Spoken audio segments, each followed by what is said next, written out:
So as we turn to our next panel here, I want to thank Tony Rosanova. Has done a great job of emceeing, and one of the things that we're going to kind of start getting ready to wrap up here today before we break for lunch and the governor is that we're going to talk a little bit about energy. And many of you were at the Governor Gianforte Montana Chamber of Commerce co-hosted Big Sky Bright Future Energy Summit that we just had in October in Bozeman.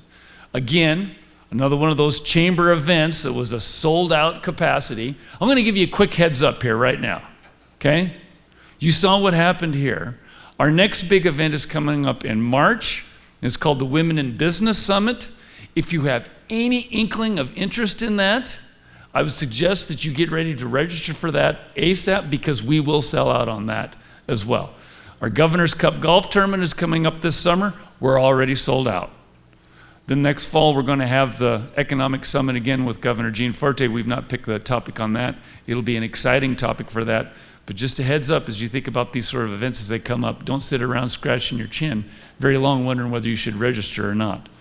But the Energy Summit that we had in October that we co-hosted with Governor Gianforte shone a light on the big need that businesses is identifying for Montana's future over the course of the next 5 to 10 years. And it's going to be energy. And so we're going to dive into that a little bit more here with our next panel. And we're pleased to have Tony Rosanova going to act as the moderator in this sort of position here. But we also have Greg Bailey, who's the Director of Project Management with Northwestern Energy, Representative Gary Perry, down from the Colstrip area, a great advocate for energy as a whole, and the Montana Department of Environmental Quality Director, Sonia Nowakowski. Please join me in welcoming them to the stage. Well, thank you. We're going to jump right in. We're trying to be on schedule here. We get to talk about energy. Electricity generation is not an issue we are talking about from a standpoint of scarcity, though. As Montanans, we are accustomed to electricity abundance. Let's talk about the electricity situation we find ourselves in Montana and also regionally. We'll start with you, Sonia. Well, thank you all. I appreciate being here, and I appreciate the question. This was a big reason why the governor established the Energy Task Force. And I think we need to be talking about the big picture. This isn't just about new load. And so if anybody knows me, you know I'm going to throw some numbers at you. And so to start, I want to just remind you, so back in 2019, total nameplate capacity in Montana was 6,314 megawatts. And actual energy generated was about 27.5 million megawatt hours. And I think most folks in the room kind of know the difference between that nameplate capacity, which is your maximum capacity, and then your actual generation. So let's jump ahead to today. We're at 8,765 megawatts of nameplate capacity, but actual energy generated has declined and is now 25.3 million megawatt hours. Also keep in mind about 1/3 of the electricity generated in Montana goes out of state. So if you put that all into perspective, we've seen a 15.6% increase in nameplate capacity, but an 8.2% decrease in energy generation. And I think that's due to fewer firm resources with the closure of Colstrip 1 and 2, and we've seen more variable resources with lower capacity factors come online.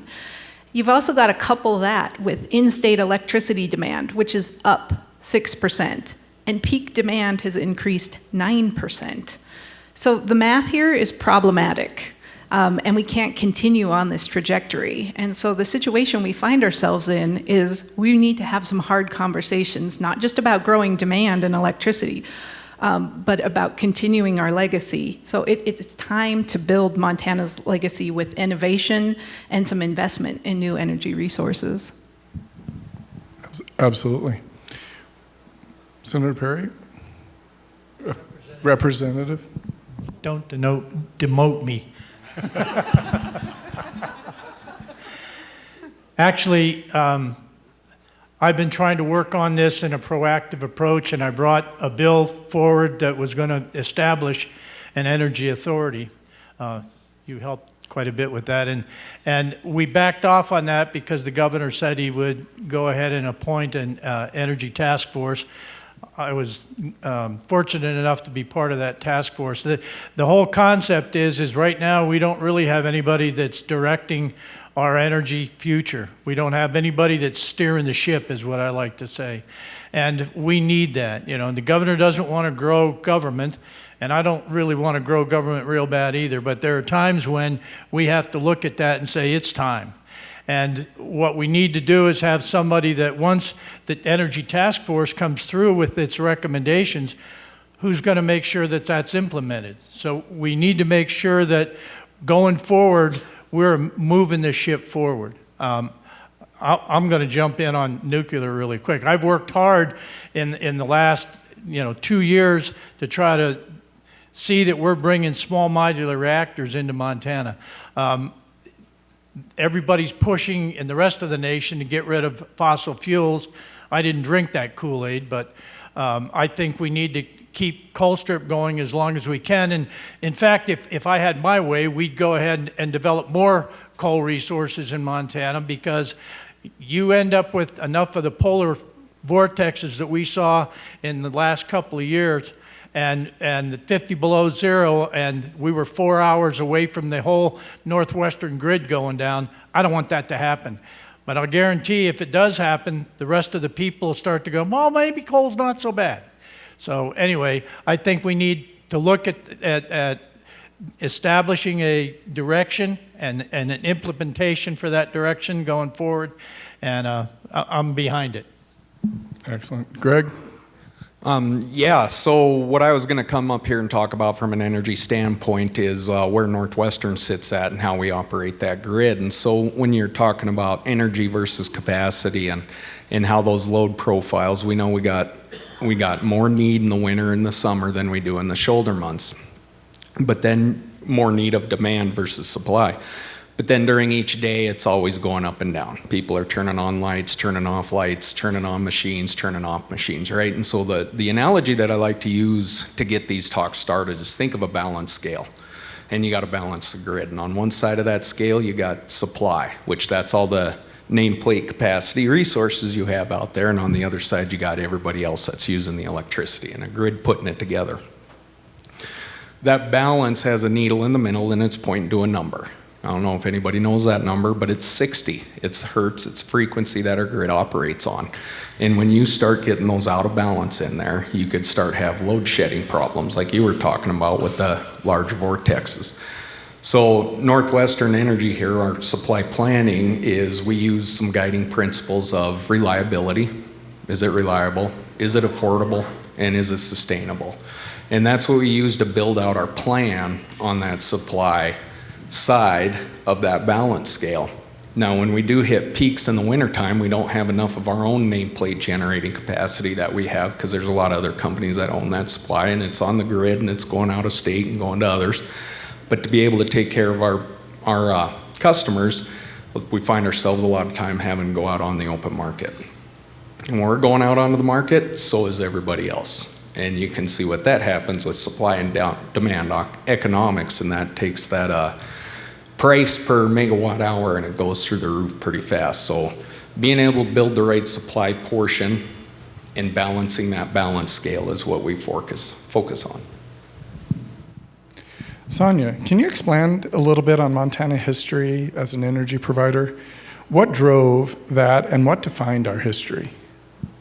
You bet, I'm happy to. I saw Heather in the audience, and I'm going to sound a bit like a broken record. We got to talk about this at BBR a couple years ago. It's great. And I'm going to talk about 3 areas when we talk about energy history in Montana. And the first is industrial power. And Montana's electric sector and mining have been intertwined since the beginning of time. In the early and late 1800s, we saw a demand from the mines, and that is what brought electricity to Montana.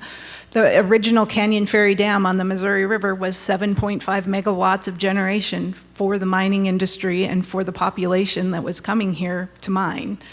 And 120 years later, we see ourselves having similar conversations about the need for industrial power.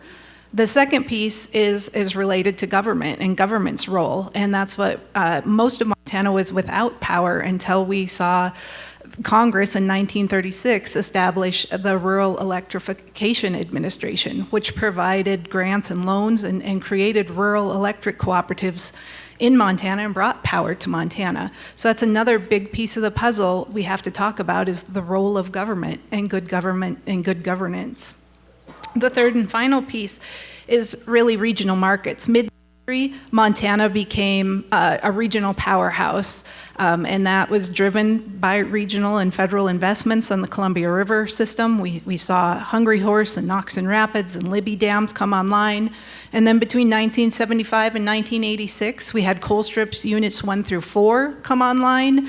And at its peak, that was 2,000 megawatts of power coming out of Montana.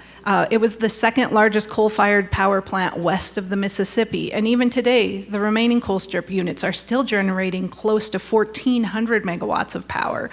And so, again, what role is Montana going to play in the regional marketplace? Are we going to continue to be a regional powerhouse or not? So those three pieces, we don't have to reinvent the wheel here. We've got industrial demand, we've got to talk about energy governance and the role of government, and then finally we've got to talk about our place in the region.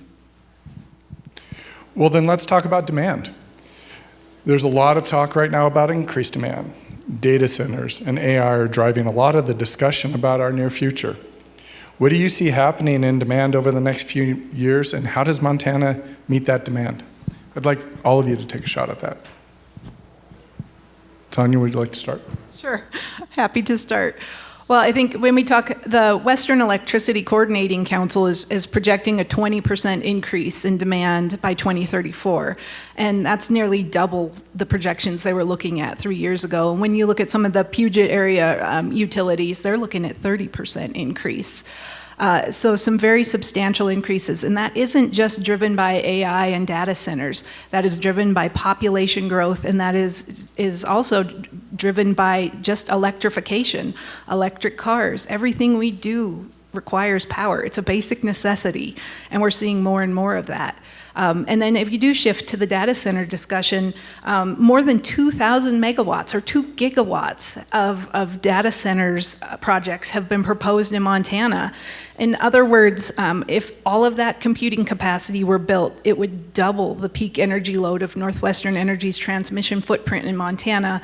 And that was set during the January 24 cold snap and then the July 24 heat wave. So big numbers to think about for sure. Representative Perry?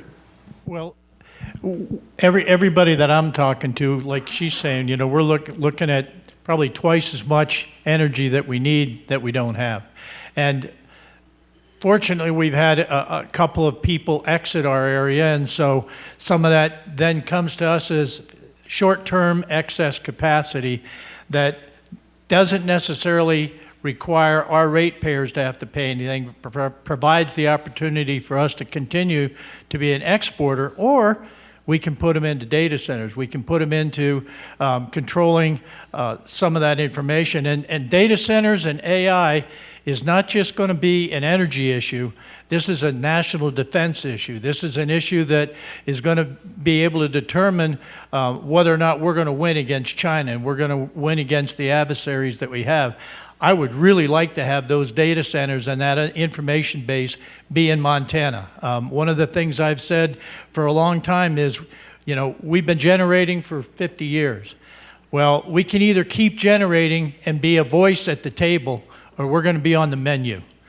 Okay, and I want to be a voice at the table, not being dictated by somebody else what we're going to have to pay for power. In that polar vortex period, we paid almost $1,000 a megawatt when everybody else around us was only paying $100 a megawatt. We don't want that to happen in Montana again. So, Yeah, clearly.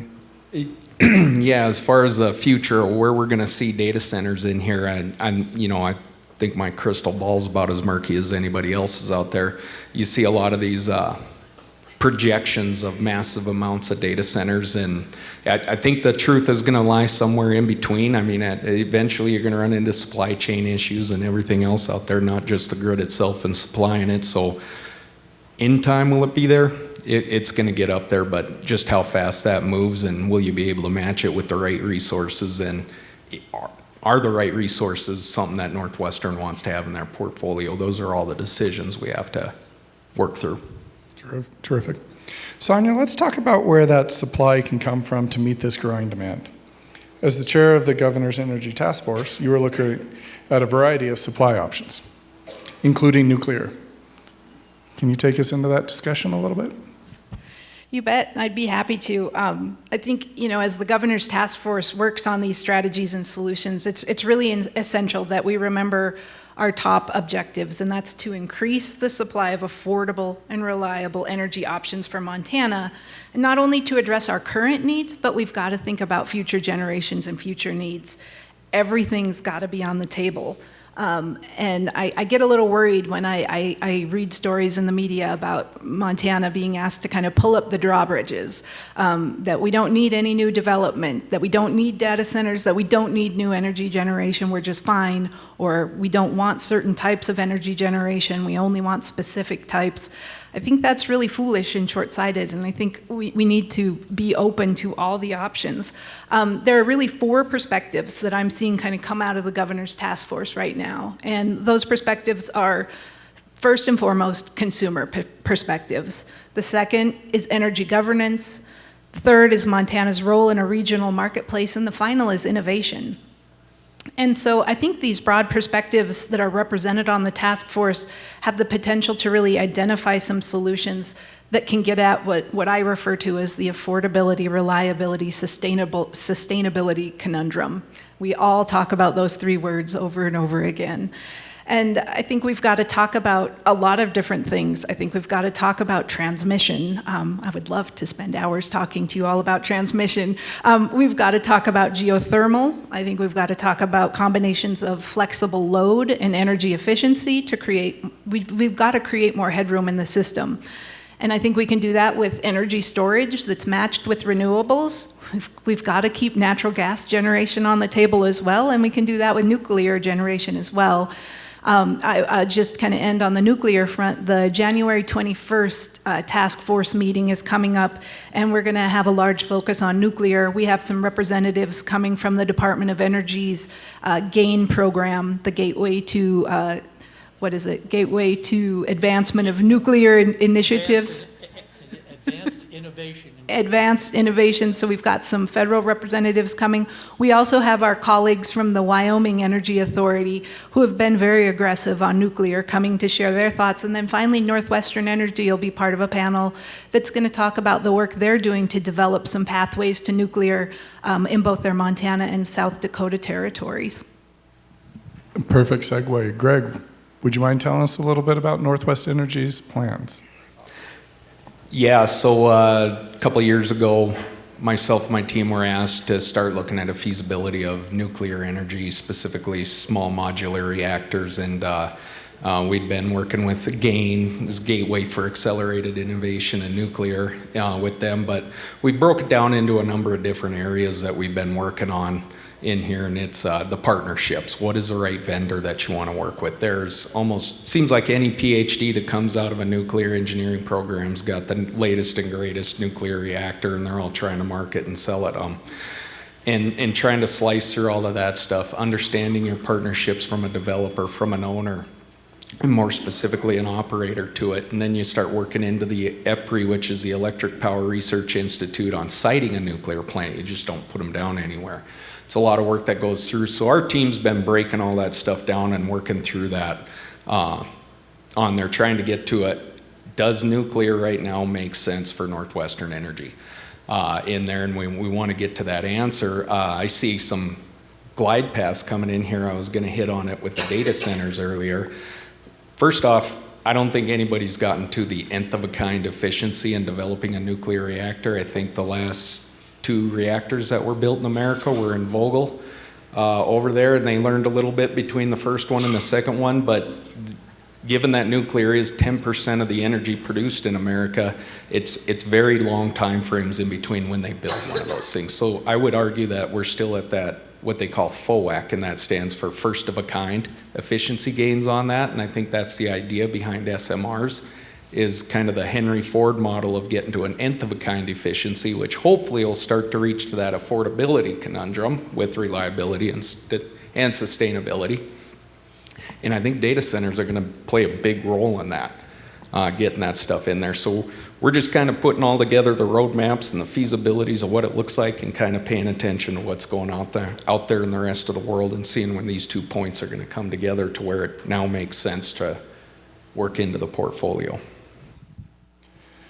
Representative Perry, you clearly are passionate about nuclear, coming from a town centered around coal. Say that again? Town centered around coal. Can you tell us why and what you're looking at from a policy point of view to advance nuclear for not only Colstrip, but for Montana? Well, and the legislature with me passed 2 bills during the session. One of them said, and it's a very simple thing, that said Montana is now ready to deal with its own spent nuclear fuel. And we have people out there that are spreading some wrong information, saying that I want to bring all of the spent nuclear fuel from everywhere in the United States to Montana. That is completely false. But it's a message that's sent to the Nuclear Regulatory Commission that says we're ready to deal with our own fuel. It's a little item, but it's a big item in the process that you're dealing with.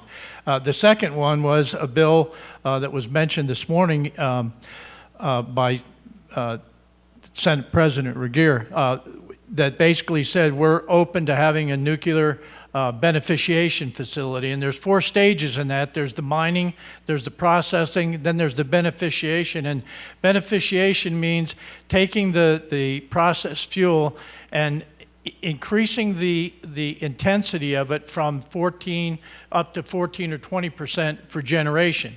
Nuclear weapons, it's got to be about 80%. So that gives you kind of a guide. But then the 4th piece of that process is do the pellets that we need for the small modular reactors.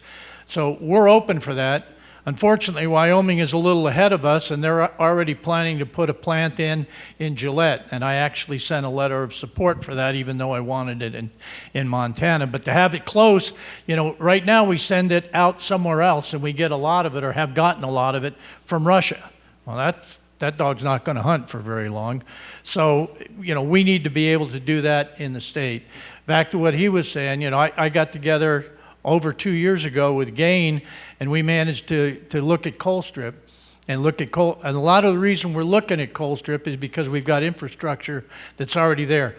I want to tell you, first and foremost, I wear this coal button for one reason. I want to keep coal in Colstrip for as long as I can. But that being the case, we basically, although it hasn't been released to the public, Colstrip checks all the boxes, okay? We have all of the things that are necessary to make that a prime location to bring in small modular reactors. Now we just need somebody to start bringing them in. Everybody's waiting to be the first, before everybody moves. But I don't think we really don't have the luxury of time. We need to get moving on this. I met with some people from the Nuclear Regulatory Commission in San Antonio last fall, and basically, they said that anybody, I'll use somebody that we all know, Northwestern Energy could go and start the process. There's a lot of dollars involved in starting that process, however, but if they get all that process taken care of when they decide to go forward, all of that's done and they can move quickly. And I'm about streamlining a lot of these processes, so I don't know if that helps. It's terrific. Well, and I think you hit on really the next subject, which is this is an interesting and important topic for all of us. I'd really like to talk about public engagement and what are we all doing to help bring the public in, make sure the right information is out there and accurate information and get feedback. So Sonia, would you mind taking a minute and talking a little bit about public engagement? You bet, I'd be happy to. And this was a theme that we really have seen come out of those Energy Task Force work groups. And that theme is education. that there is a lot of misinformation out there right now. And when I think about education in the energy sphere, I think about kind of from two perspectives. And I think this is how we need to approach it is first from the listen and learn perspective, and second from the teach and share perspective. And so to that end, I would really like to see the task force, let's say, let's take some time and let's go to Butte. We know there's talk about data centers in that area. Let's listen and let's learn and better understand the perspectives of folks in Butte, what questions they have. And at the same time, let's teach and share. Let's share some accurate information about energy usage, accurate information about water usage. There's so much misinformation out there.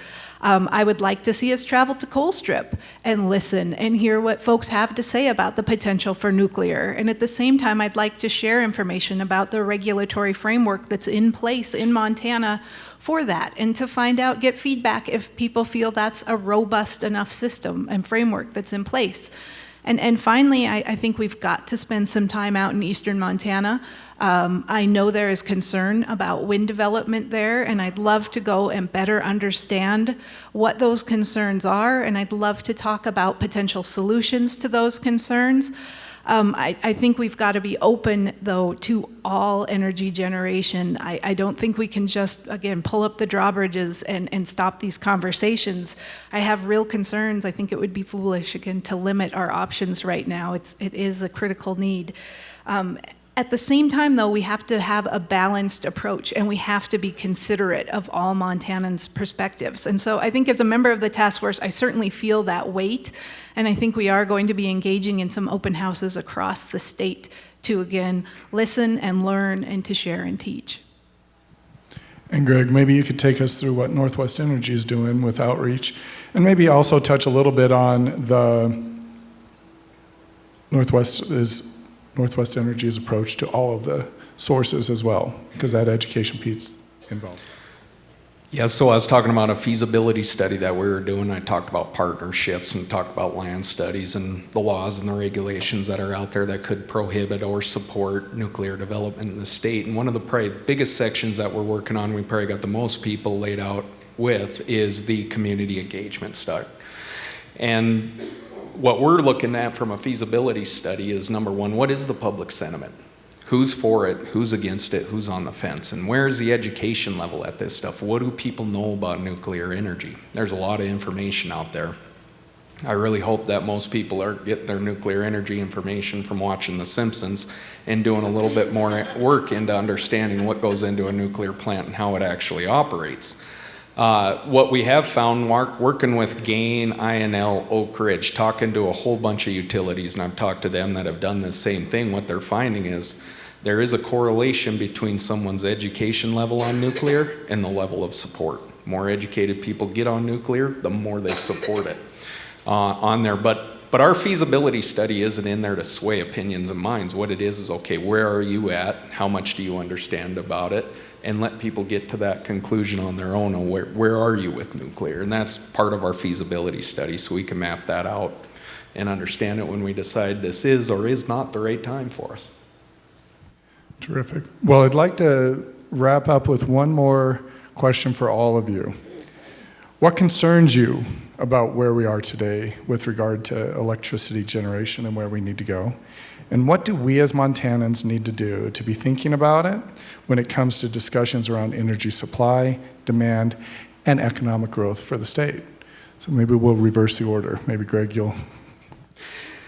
Yeah, so it's going to touch on a little bit of that, what I was just talking on the outreach, and it has to do with education. What I find when I'm walking around and talking to people, whether it's one-on-one with friends or I'm talking to groups and stuff like that, the understanding of how a grid works and how it operates, it's an extremely complex subject. You'll see article after article that'll tell you the electric grid's the largest, most complex machine that man has ever built. But look at how important it is to your everyday life, whether it's your personal life, your professional life, anything else you got going on out there, and understanding that balance scale that I was talking about and how that all works. I think the most important piece for people to do, and I'm not telling anybody they got to go to MSU or Tech and get an electrical engineering degree, but do a little bit of study on the literature and understand exactly what does it take for when you turn on your light bulb for that electron that gets generated from a coal plant, coal strip, and goes through your light bulb at almost the speed of light, ironically, and how that whole thing ties together and it stays balanced while everybody's turning on switches, turning off switches, starting, stopping, the whole 9 yards, and it's just going to get to be more and more of a demand and keeping it going. So my advice is, when I talk to people, is just get a little bit educated on how exactly the grid operates. Representative Perry? I see my role as trying to provide, from a policy standpoint, the kind of legislation or the kind of work that we need to move those balls forward as quickly as possible. You know, one of the things we talked about nuclear, one of the things that we need to do is look at tech and look at MSU, and I've talked to both about establishing a nuclear engineering program.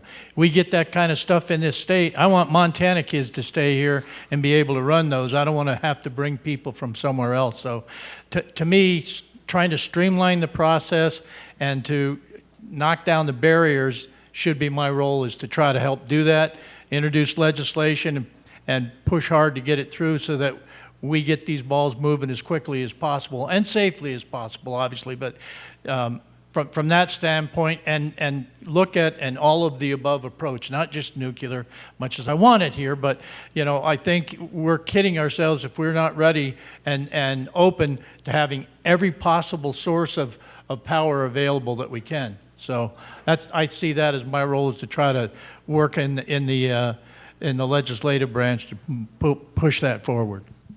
Great. And Sonia, would you mind wrapping up for us? You bet, I'd be happy to. And I think when I talk about what concerns me the most, I'll be weary that I am sitting next to a representative, but I do worry that energy generation has really become a political football. And I think we need to recognize that energy is a basic necessity, that it operates under a unique regulatory regime. We have regulated utilities for a reason. We also have open markets for a reason. And we need to sit down and have reasonable conversations about that. We need to recognize that the Public Service Commission has a role here. We need to recognize that the laws that the legislature puts in place have a role here, and we need to make sure that those are clear and understandable for the utilities who want to play in this world. And I think also we have to recognize that as our electric sector evolves, it's going to evolve along with national trends. Whether we like it or not, this is a regional market, and that allows us to not only export power, but to import power to meet some of that peak demand, and how can we capitalize on that? So I think we just need to be really more thoughtful about our place in the regional marketplace. Thank you. Well, I would like to personally thank you guys for taking the time to bring some light to this subject. Thank you very much.